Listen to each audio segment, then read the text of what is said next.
Terza corsa, cavalli di 5 e 6 anni sulla distanza dei 1660 metri, in 9 dietro l'autostart. Questo lo schieramento: 1 Aloha GT, 2 Ellison di Gaia, 3 Argo Spritz, 4 Argentina Lux, 5 Zagara di Mazval, 6 Alfredo Dipa, seconda linea, 7 Axel Nib, 8 America di Risaia, 9 Zoro Leo. I favori per Argo Spritz, numero 3 Maurizio Cheli.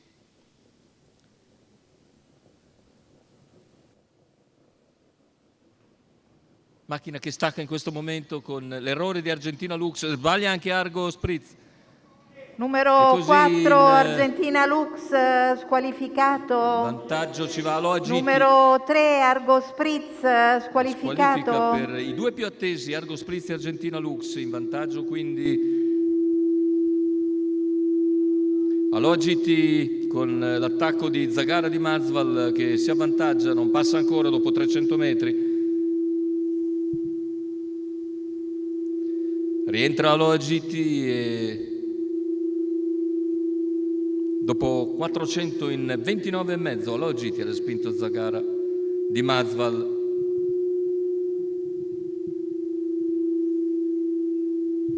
Gli altri più discosti capeggiati da Axel Nib, intanto i 600 in 45,9. Davanti alle tribune continua a guidare Aloha GT su Zagara di Mazval, Axel Nib, poi Ellison di Gaia all'esterno, in terza ruota avanza Zoro Leo, ha sbagliato anche Alfredo Dipa, 800 in 1,7, siamo sulla penultima piegata, Aloha GT in vantaggio, Zoro Leo che si presenta al suo esterno, attacca a metà della... c'è forse un contatto fra i due, e Zoro Leo si allarga un po', poi torna su Aloha GT quando siamo al chilometro in 1,17,2, attacco di Zoro Leo che insiste su Aloha GT a 550 dalla conclusione.